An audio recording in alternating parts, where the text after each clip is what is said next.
Hello दोस्तों, welcome to government job mastery.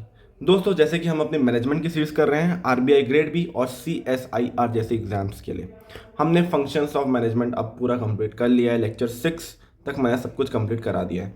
अगर आपने देखा नहीं है दोस्तों तो प्लीज़ जल्दी जाइए और उन लेक्चर्स को कंप्लीट कीजिए। वो आपकी आने वाले सीएसआईआर एग्जाम्स और आरबीआई ग्रेड बी जैसे एग्जाम्स के लिए बहुत ज़्यादा यूजफुल और बहुत ज़्यादा इंपॉर्टेंट है।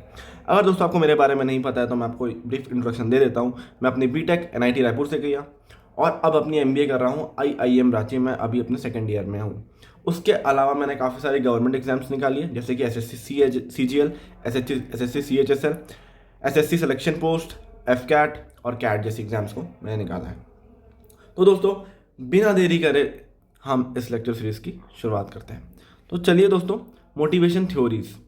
तो जैसे कि कल हमने फंक्शंस ऑफ मैनेजमेंट में देखा था डायरेक्शन, मोटिवेशन उस डायरेक्शन का ही पार्ट है। डायरेक्शन में क्या करते हो, आप एक इंडिविजुअल को एक प्रॉपर गाइडेंस देते हो, अपने एम्प्लॉयज़ को एक प्रॉपर गाइडेंस देते हो। तो वैसे ही मोटिवेशन क्या होता है दोस्तों, मोटिवेशन क्या होता है, काम करने का। समझ लो आपने कोई एक गोल डिसाइड कर लिया है, अगर आपको उसको अचीव करना है तो हर एक एम्प्लॉय में एक मोटिवेशन होना चाहिए। फॉर एग्जाम्पल, आपने क्या ठान के रखा है, आपको आरबीआई ग्रेड बी या सीएसआईआर क्वालिफाई करना है। ठीक है, ये है आप प्यारे से, ठीक है, ये आप प्यारे से हैं, आपको ये अचीव करना है। इसको अचीव करने के लिए आपने प्लानिंग सब कुछ कर लिया, बट आपके अंदर में एक आग जलनी चाहिए।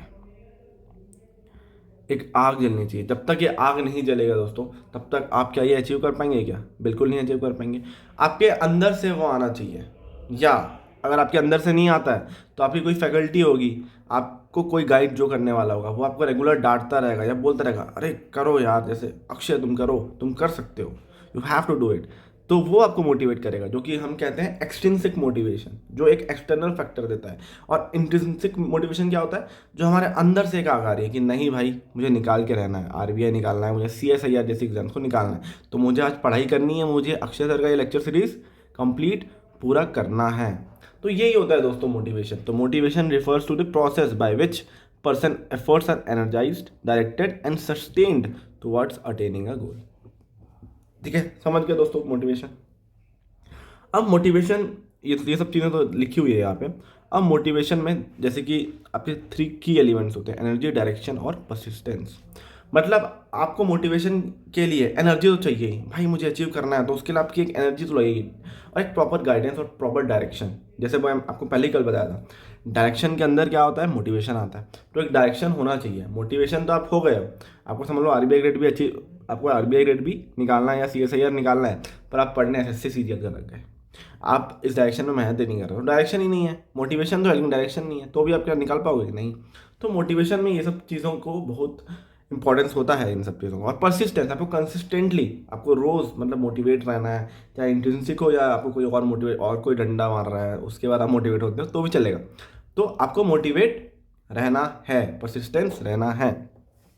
अब जब भी हम मोटिवेशन पढ़ते हैं दोस्तों, तो दो चीज़ बहुत इंपॉर्टेंट, दो थ्योरीज होती है। एक होती है कंटेंट, कंटेंट बोलते हैं, एंड एक होता है प्रोसेस। ठीक है, इन दोनों में बस बहुत छोटा सा डिफरेंस बता रहा हूँ, ध्यान से पढ़ लेना। किसी चीज़ को अचीव करना है आपको, व्हाट क्वेश्चन पूछ लो, व्हाट आर द नीड्स। हम कहते हैं ना, जैसे अब जैसे मुझे कुछ अचीव करना है, रोटी कपड़ा मकान, ये मेरी नीड्स है, इसके कारण मैं मोटिवेट हो रहा हूँ। ठीक है, इसके कारण मैं मोटिवेट हो गया हूँ। तो मैं नीड्स के कारण मोटिवेट हो गया कुछ चीज़ को पाने के लिए, अपने गोल को पाने के लिए। कुछ नीड्स मेरे दिमाग में आई, रोटी कपड़ा मकान चाहिए भाई मुझे, तो ये मेरी नीड्स है, इसके कारण मैं मोटिवेटेड हूँ। तो ये हो गया कंटेंट थ्योरी। ठीक है, और वाई और हाउ, ये क्वेश्चन अगर आपने पूछ लिया तो ये हो गया प्रोसेस। ठीक है, मैं कैसे मोटिवेट रह सकता हूँ, हाउ कैसे, वाई मैं मोटिवेटेड क्यों। ठीक है, ये होता है प्रोसेस। मतलब मोटिवेशन का प्रोसेस जो होता है वो प्रोसेस थ्योरी होती है। ये हम आगे पढ़ेंगे, टेंशन मत लो। मैं आपको बस एकदम बेसिक सा डिफरेंस जो होता है, कन्फ्यूजन होता है बच्चों को, वो क्लियर यहाँ पे कर दे रहा हूँ। ठीक है, अब हम पढ़ेंगे दोस्तों कंटेंट थ्योरी। ठीक है, अब हम पढ़ेंगे दोस्तों कंटेंट थ्योरी। जैसे ये कौन सी नीड्स होती है, तो आप तो जानते हैं दोस्तों, रोटी कपड़ा मकान, किसी की नीड ये हो सकती है, किसी की नीड ये हो सकती है कि भाई मुझे सिक्योरिटी चाहिए, फिर किसी की नीड ऐसी हो सकती है जब मुझे ये सब मिल गया तो ये भी हो सकता है कि भाई मुझे अच्छे दोस्त बनाना है, मुझे एक सोशल स्टेटस चाहिए अपना। किसी की सोशल स्टेटस हो गया तो भाई अब मुझे चाहिए कि मैं अपने ग्रुप में, मैं अपने लोकेलिटी में लगूँ कि भाई हाँ मैंने कुछ उखाड़ा है या मैंने कुछ किया हुआ है, मैं एक लीडर लगूँ। तो किसी की एस्टीम नीड्स हो सकती है, ठीक है। फिर किसी को लगता है कि नहीं भाई अब मैं इन सब चीज़ों से परे हो चुका हूँ, मुझे अपने आप को कहीं और पहुँचाना है, मुझे एक लेवल अचीव करना है अपना, मुझे अपनी ग्रोथ में ध्यान देना है, वो एक अलग लेवल हो सकता है। समझ लो मैं कोई कंपनी का वीपी बनना चाहता हूँ तो मैं उसके लिए मोटिवेटेड फील कर रहा हूँ। तो ये सब चीज़ें होती हैं। तो कंटेंट थ्योरी में सबसे पहली जो थ्योरी आती है दोस्तों वो है Maslow. Maslow hierarchy of need theory, ये पहली है, ठीक है, ये पहली है। अब इसमें क्या होता है, एक हिरार्की होती है, ठीक है। आप एक हिरार्की के अकॉर्डिंग चल रहे होते हो, ठीक है, एक हिरार्की है, ठीक है। और ये हिरार्की के हिसाब से आपकी नीड्स रहती है, 1 2 3 4 5, ये नीड्स होती है आपकी, ठीक है। तो पहले जो नीड होती है वो आपकी फिजियोलॉजिकल नीड होती है, फिजियोलॉजिकल, ठीक है। सेफ्टी,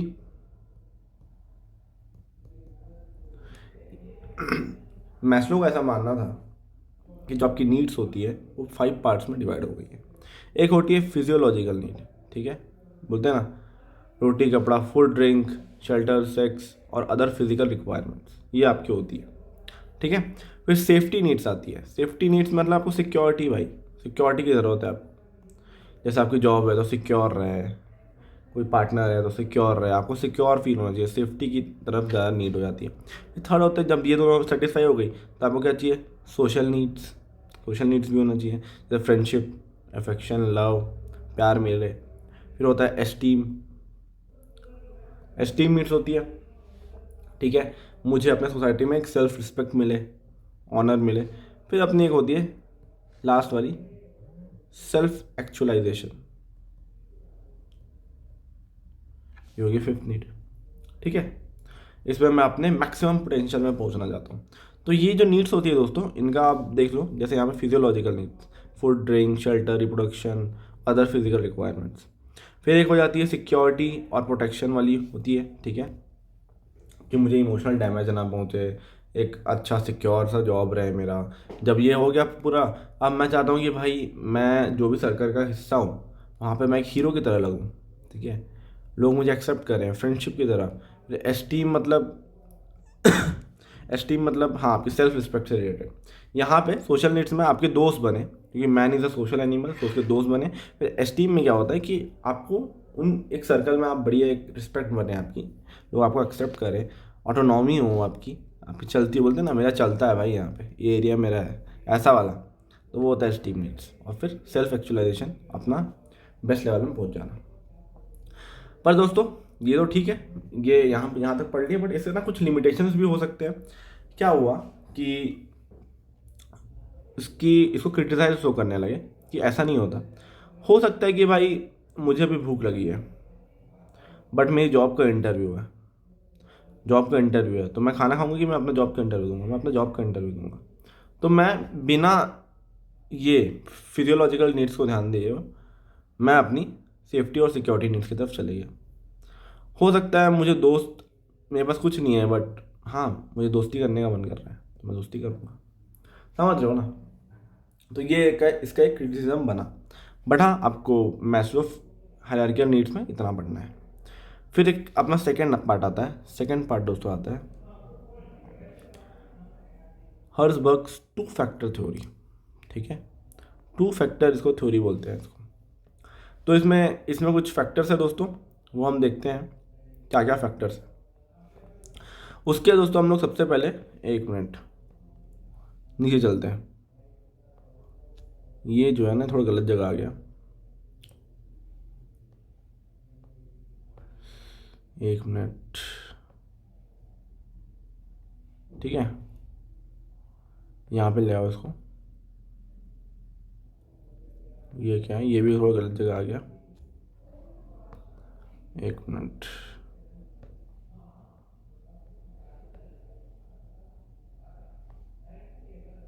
ठीक है। तो क्या थी ये, हर्ट्जबर्ग के 2 फैक्टर्स थे। अब 2 फैक्टर क्या होते हैं, एक होता है दोस्तों मोटिवेटर, तो यहाँ पे लिख देता हूँ, समझ जाना थोड़ा आप। मोटिवेटर मोटिवेटर क्या होता है भाई, जैसे कुछ ग्रोथ होता है ना, मैं कोई एक ऑर्गेनाइजेशन में हूँ, मुझे क्या चाहिए भाई, मुझे बहुत आगे तक जाना है, ये मुझे क्या करता है, मोटिवेट करता है। या तो मैं इसमें बहुत सेटिस्फाई रहूँगा या तो मैं सेटिस्फाई नहीं होऊंगा, ठीक है।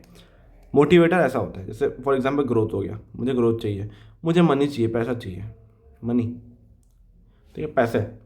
फिर कुछ अचीवमेंट या मुझे रिकॉग्नाइज कर दिया गया, कोई अवार्ड दे दिया गया, इंसेंटिव दे दिया गया, तो ये डेफिनेटली एक मोटिवेटर की तरह एक्ट करेगा। और हाइजीन क्या होता है, हाइजीन क्या होता है,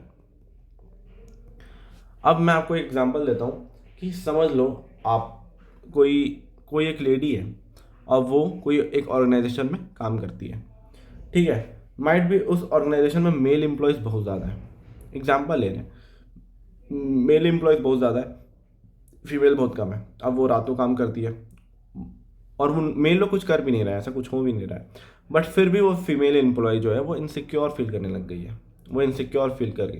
लेकिन क्या वो अपने दिमाग में सोच के आई थी इस ऑर्गेनाइजेशन में मेल एम्प्लॉय ज़्यादा ही, क्या ये एक फैक्टर था, क्या ये एक मोटिवेटर फैक्टर था? नहीं, ये वह फैक्टर तो नहीं था, बट हाँ, इसके होने से इसके होने से या तो वो डिससेटिस्फाई हो जाएगी या तो डिससेटिस्फाई नहीं होगी।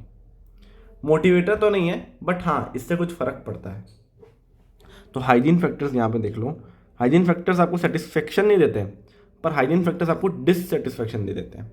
जो मोटिवेटर होते हैं ना दोस्तों, वो आपको सेटिस्फेक्शन देते हैं या तो नो सेटिस्फेक्शन देते हैं।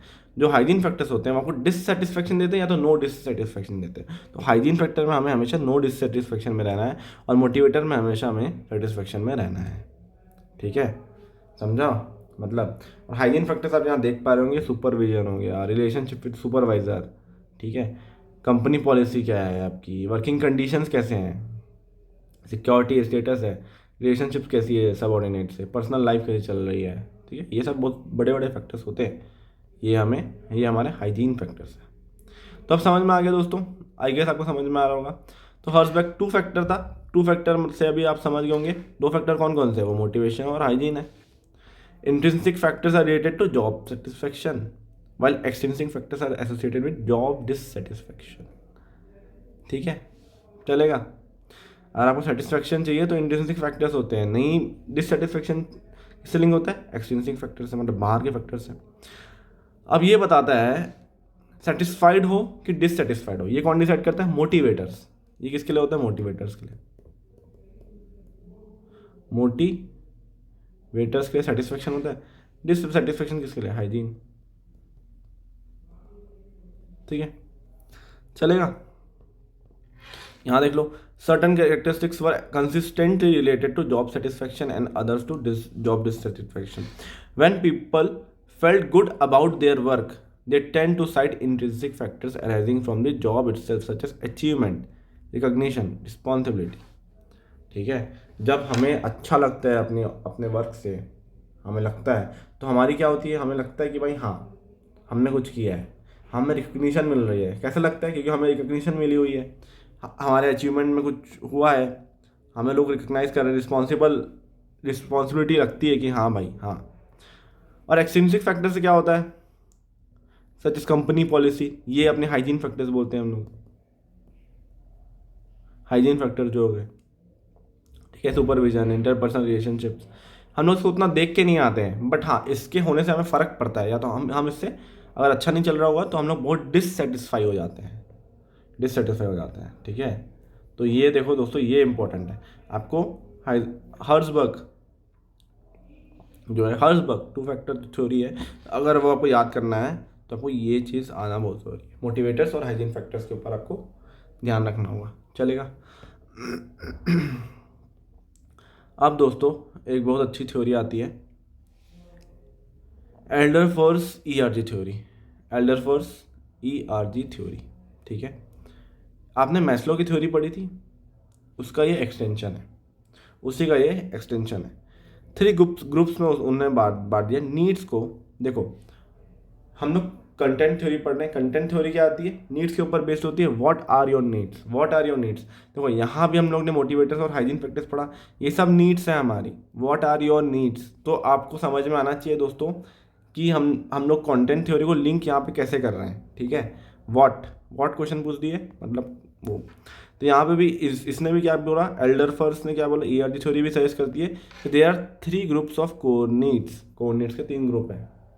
What are your needs, existence, relatedness और ग्रोथ, ठीक है, ठीक है। एग्जिस्टेंस, रिलेटेडनेस और growth. Existence needs concern are basic material requirement for living, ठीक है। हमारे होने के लिए हमारी बेसिक रिक्वायरमेंट क्या होती है दोस्तों, रोटी, कपड़ा, मकान, ठीक है। अब वही मैस्लो नीड्स को आप इसमें कैटेगराइज कर लो। This include Maslow characterize as physiological needs जैसे air, water, food, safety needs. आ गया, सारा कवर हो गया। चले गया फर्स्ट वाला, ईआरजी नीड्स। ईआरजी मतलब एग्जिस्टेंस, रिलेटेडनेस, ग्रोथ। अब रिलेटेडनेस क्या होती है, needs to have to do with the importance of maintaining interpersonal relationships. आप अपने जो एम्प्लॉयज़ है साथ में, को वर्कर्स के साथ आप कैसे रिलेशनशिप बना रहे हो, उनसे इंटरेक्ट कैसे कर रहे हो, फ्रेंडशिप वगैरह। आप वापस अपने मैस्लो वाला दिमाग लगाओ। फिजियोलॉजिकल नीड हो गई, सेफ्टी नीड हो गई, अब क्या आ जाएगी, सोशियोलॉजिकल नीड्स आ जाएगी। तो सोशियोलॉजिकल नीड्स कौन सी है दोस्तों, फ्रेंडशिप करना, फैमिली, सेक्सुअल इंटीमेसी, ये सब क्या है हमारी। मेन आपको मैस्लो से रिलेट करना है यहाँ पे, ठीक है। और एस्टीम नीड्स, अब आपका एक सोशल सर्कल बन गया भाई, नेता है ना, बोला था ना मैं आपको, अपन यहाँ के नेता है, अपन अपना एरिया है भाई, अपना इलाका है भाई ये, तो वही वाला esteem needs. Gaining respect of others, लोग अपनी रिस्पेक्ट कर रहे हैं। तो दोस्तों ये जो है, इससे अब समझ में आ रहा है क्यों इसे एक्सटेंशन ऑफ अपना मैस्लो बोलते हैं।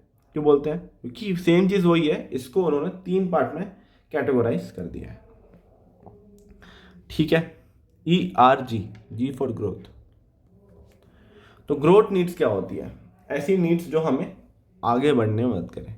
या तो ये सेल्फ एस्टीम नीड्स हो सकती है, ठीक है, या तो ये सेल्फ एक्चुअलाइजेशन नीड हो सकती है, जो कि आपने मैस्लो की 5th हायरार्की में पढ़ा था।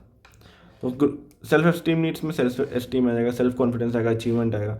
सेल्फ एक्चुअलाइजेशन में क्या होगा, मोरालिटी, आपको क्रिएटिव बनना है, प्रॉब्लम सॉल्वर बनना है, डिस्कवरी, अपनी खुद की डिस्कवरी करनी है, क्या आप में नया है, ठीक है। तो ERG पढ़ लिया आपने 3rd, ठीक है। तो क्या क्या पढ़ लिया एक बार देख लेते हैं वापस से।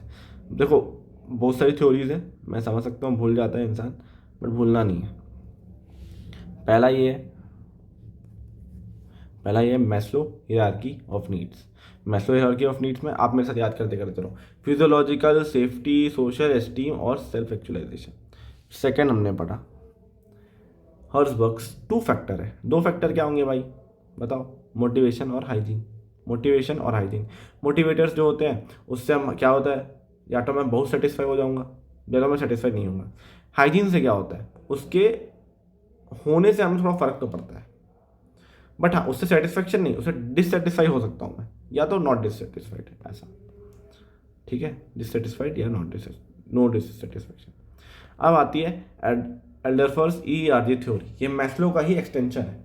अब ERG मतलब क्या हो गया, existence, relatedness, G for growth, ठीक है, याद हो गया। अब मैकलेंड्स 3 नीड्स थ्योरी, ठीक है, मैकलेंड्स की 3 नीड की थ्योरी पढ़ेंगे दोस्तों हम लोग, ठीक है। अब देखो, this 3 needs include the need for achievement which is drive to succeed and excel in relationship to a set of standards, ये पहली नीड हो गई, need for achievement. The need for power, मेरे पास भाई पावर हो, पहला मुझे कुछ बनना है भाई, मुझे अपने लाइफ में सक्सेस प्राप्त करनी है, उसके लिए मैं कुछ स्टैंडर्ड सेट करूँ।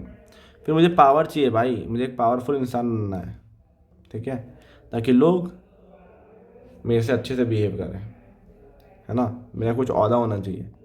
एंड नीड फॉर एफिलिएशन, इसको याद करने का तरीका दोस्तों मैं बता देता हूँ। 3 नीड्स है ना, ए आप पार्टी याद होती है। अचीवमेंट हो गया। आप एफिलिएशन हो गया। पी से क्या हो गया, पावर। आप याद हो गया दोस्तों, ये फंक्शन होता है, फंक्शन ऑफ आप, अचीवमेंट, एफिलिएशन और पावर। ठीक है, तो सबसे पहले दोस्तों आपने यहाँ पे देखा अचीवमेंट। ठीक है, अब क्या होता है, जिनको अचीवमेंट की बहुत ज़्यादा नीड होती है, ये आपके एम्प्लॉयज़ होते हैं, मैक्सिमम लोग, सभी समझ लो आप, तो उन लोग क्या होता है, अचीवमेंट की जब नीड बढ़ जाती है ना, तो आप ज़्यादा क्या करते हो, अपने पर्सनल डेवलपमेंट के ऊपर ज़्यादा ध्यान देते हो, पर्सनल अचीवमेंट के ऊपर ज़्यादा ध्यान देते हो, पर्सनल रिस्पॉन्सिबिलिटी के ऊपर ज़्यादा ध्यान देते हो, टीम वर्क में थोड़ा सा आप लैक कर जाते हो, क्योंकि आपको क्या करना होता है, आपको अपने आप को एक अच्छी पोजीशन में देखते हो, तो आप अपने बारे में ज़्यादा सोचने लग जाते हो। ठीक है, अपने बारे में ज़्यादा सोचने लग जाते हो। इसलिए यहाँ लिखा हुआ है, high achievers avoid what they perceive to be very easy और वेरी डिफिकल्ट टास्क। ठीक है, also high need to be achieve doesn't necessary lead to be being a good manager. ठीक है, स्पेशली इन लार्ज ऑर्गेनाइजेशन। बिल्कुल, एक जब manager होता है ना दोस्तों, एक अच्छा मैनेजर कौन होता है, एक अच्छा मैनेजर वो होता है जब जो काम को अच्छे से निकलवा पाए, वो अच्छी चीज़ों को मैनेज कर पाए, वो लोगों से काम अच्छे पॉसिबल वे से निकाल पाए, वो होता है एक अच्छा मैनेजर। तो अगर जब ऑर्गेनाइजेशन बड़ी हो जाती है, ठीक है, और मैनेजर का जो मकसद है वो है अचीवमेंट, ठीक है, अचीवमेंट अगर उसका मकसद है, ऐसा हो सकता है कि वो एक अच्छा मैनेजर ना बने।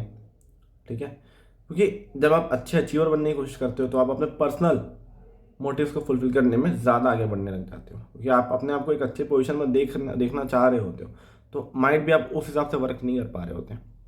देखो, यहाँ पे बातें आप साइकोलॉजिकली करेंगे, यहाँ पे बिल्कुल दोनों बातें हो सकती है। ठीक है, बट यहाँ पे बोल रहा हूँ कि ये हो सकता है, वॉट वी आर टेलिंग कि ये हो सकता है, जैसे डजेंट नेसेसरीली बोल रहा है ना, ये वर्ड में आप थोड़ा ध्यान दीजिएगा। तो आप कमेंट मत करने लग जाना भाई कि सर ने ऐसा बोल दिया, हम तो एक मैनेजर है लेकिन हम तो अचीवर भी है भैया। ऐसा नहीं, सब पे लागू नहीं होता, बट ऐसा हो सकता है। ठीक है, तो ये होता है लार्ज ऑर्गेनाइजेशन का, जैसे एग्जाम्पल इसने दे दिया। ठीक है, क्योंकि हाई अचीवर जो होते हैं वो अपने अकम्पलिशमेंट्स के बारे में ज़्यादा ध्यान देते हैं, और जो गुड मैनेजर्स होते हैं वो दूसरों को अपने उनके गोल्स अचीव कराने की कोशिश करते हैं। MS धोनी का मैं एग्जांपल्स देता हूँ हमेशा, वो दूसरों को अपने अपने गोल्स, उनके गोल्स को अचीव करने में हेल्प कर देते हैं। फिर देखो, अब एक और चीज़ है, अब क्या होता है, एक जब अच्छा मैनेजर होता है ना, अब मैनेजर थोड़ा पावरफुल तो होता है भाई, उसकी बात तो लोग, उसका जो नीचे वाला है वो तो डेफिनेटली सुनेगा, तो पावर तो होती है। तो मैनेजर जो होते हैं, जो बेस्ट मैनेजर होते हैं, tend to be high in need of the power और low in the need of the affiliation. बिल्कुल, एफिलिएशन मतलब आपकी सोशल, आप इंटरपर्सनल रिलेशंस बना रहे हो, लोगों से रिलेशंस बना रहे हो, नहीं। मैनेजर हमेशा ये सोचता है कि भाई नहीं, मेरे पास पावर होनी चाहिए, मैं थोड़ा पावरफुल इंसान हूँ, मेरे साइन की वैल्यू होनी चाहिए, मेरे कमांड की वैल्यू होनी चाहिए, जो ऐसा मैं कहूँ वैसा होना चाहिए। तो वो होता है, वो चाहता है हमेशा कि उसकी पावर ज़्यादा रहे। ठीक है, तो तीन, देखो भाई, मैकलेंड्स के 3 नीड थ्योरी में 3 है, नीड थ्योरी है। नीड थ्योरी मतलब, देखो आपको मैं कॉन्सेप्ट बता रहा हूँ, content, what is your need, what question पूछो, व्हाट नीड, कंटेंट। अब क्या 3 नीड बोल दिया है, 3 नीड क्या हो सकती है, आप पार्टी, अचीवमेंट, एफिलिएशन, पावर, खत्म, मैकलेंड खत्म। अब आते हैं हम लोग प्रोसेस थ्योरी। ठीक है, वाई और हाउ क्वेश्चन पूछते हो आप, वाई और हाउ क्वेश्चन पूछते हो, इसमें हम पढ़ेंगे एडम्स इक्विटी थ्योरी। ठीक है, अब दोस्तों देखो, 2 एम्प्लॉयज़ हैं, ठीक है, ए और ये बी। ठीक है, ए बहुत काम करता है, हार्ड वर्क, बी बी थोड़ा कैजुअल है, कैजुअल नहीं है, मैं स्मार्ट वर्क नहीं लूँगा, कैजुअल। बी है अपना कैजुअल वाला बंदा, इसकी सैलरी, लेकिन सैलरी है 15K, इसकी भी सैलरी है उसकी सैलरी है 10K, मान लो 15K भी मान सकते हो, कोई भी दिक्कत नहीं, दो में से कोई भी मान लो। पर एक बात बताओ, जब एक बंदा बहुत हार्डवर्क कर रहा है, एक बंदा कैजुअल है लेकिन फिर भी उतना कमा ले रहा है, इसको अच्छा लगेगा क्या? ए को अच्छा लगेगा ये चीज़ देख के? सैड, एंगर, सब बढ़ेगा इसका, बढ़ेगा, बढ़ेगा ना। क्यों बढ़ेगा?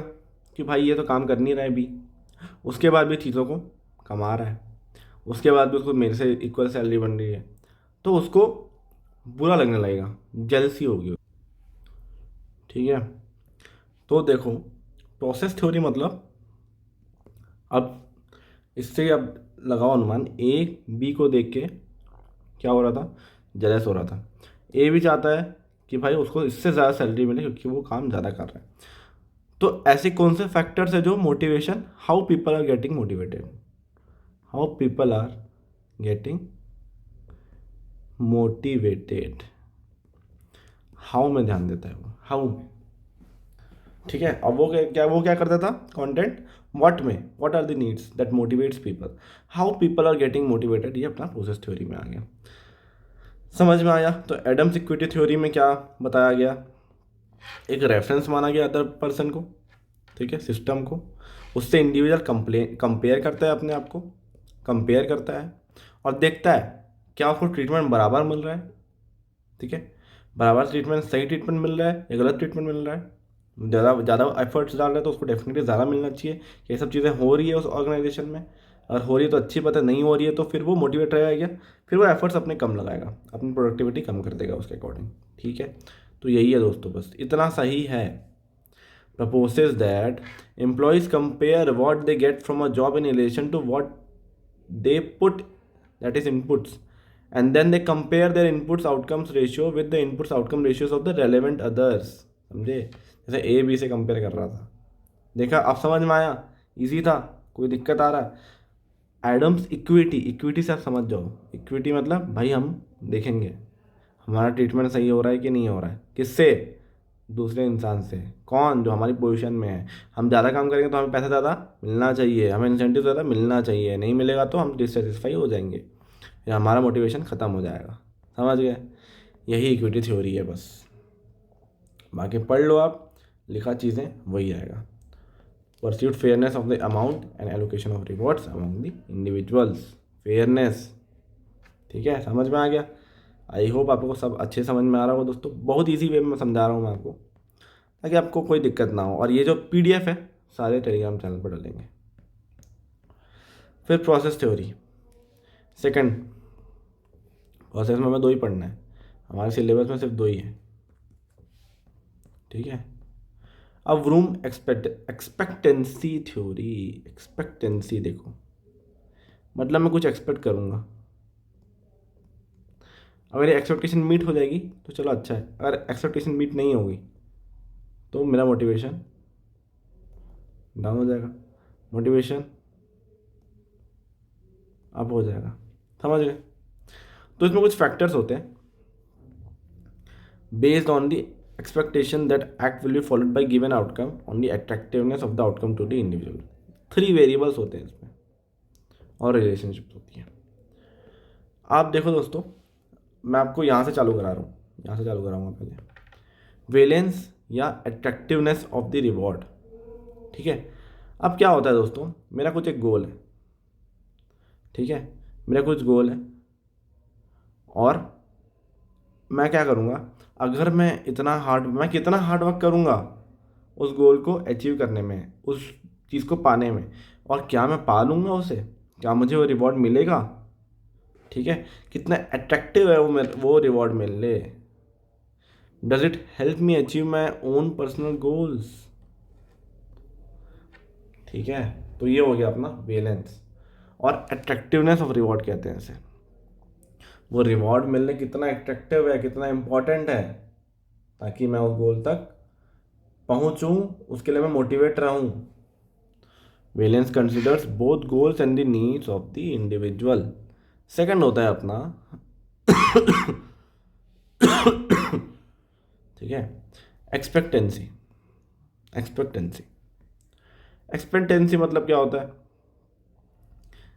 कि अगर मैं एक एफर्ट लगाऊंगा, ठीक है, तो कितना परफॉर्म में कर पाऊंगा। परफॉर्मेंस लिंकेज बोलते हैं इसे, कि अगर मैंने एफर्ट्स लगा दिया अपना तो कितना परसेंट मुझे रिजल्ट मिल जाएगा। 50%, 60%, 70%, या पूरा 100, 50%, पूरा 100%, जो भी है, ठीक है, वो होता है अपना एक्सपेक्टेंसी या एफर्ट। फिर इंस्ट्रूमेंटेलिटी और परफॉर्मेंस, जितना मैंने एफर्ट लगाया उसके हिसाब से मुझे रिवॉर्ड मिल रहा है कि नहीं, रिवॉर्ड लिंकेज। जितना मैंने परफॉर्म किया, जितना मैंने एफर्ट लगाया, क्या मुझे उतना रिवॉर्ड मिल रहा है, डिज़ायर्ड आउटकम मिल रहा है कि नहीं मिल रहा, वो होता है इंस्ट्रूमेंटेलिटी और परफॉर्मेंस। ये हो गई अपनी रूम्स एक्सपेक्टेंसी थ्योरी, ठीक है, चलेगा। इसी के साथ दोस्तों हमने थ्योरीज ऑफ मोटिवेशन को पूरा कंप्लीट कर लिया है। दोस्तों ये पीडीएफ मैं आपको टेलीग्राम चैनल में डाल दूंगा, टेंशन मत लो। टेलीग्राम चैनल की लिंक भी मैं आपको इस वीडियो के डिस्क्रिप्शन में दे दूंगा। तो दोस्तों अगर आपने हमारे चैनल को लाइक, शेयर और सब्सक्राइब नहीं किया है तो तुरंत जाकर लाइक, शेयर, सब्सक्राइब कीजिए और कमेंट सेक्शन में भी मेंशन कीजिए। और अगर आपको कुछ भी डाउट हो तो प्लीज़ आप लोग बताइए, टेलीग्राम चैनल में भी पूछ सकते हो, या आप हमें कांटेक्ट भी कर सकते हो, मैंने आपके चैनल डिस्क्रिप्शन में दिया हुआ है, या आप हमें कमेंट सेक्शन में भी बता सकते हो, आपको जो अच्छा लगता है आप वो कर सकते हो, ठीक है। हम चाहते हैं दोस्तों कि आप अपने CSIR और RBI ग्रेड बी एग्जाम्स के लिए मोटिवेट रहो, ठीक है। और प्रोसेस कुछ भी हो सकता है, या तो आप कंटेंट थ्योरी फॉलो कर लो, ठीक है, या तो आप कंटेंट थ्योरी फॉलो कर लो, या अपना प्रोसेस थ्योरी फॉलो कर लो, है ना, मर्जी आपकी है, ठीक है दोस्तों। तो चलिए मिलते हैं दोस्तों आपसे जल्द कल के लेक्चर पे, तब तक के बाय।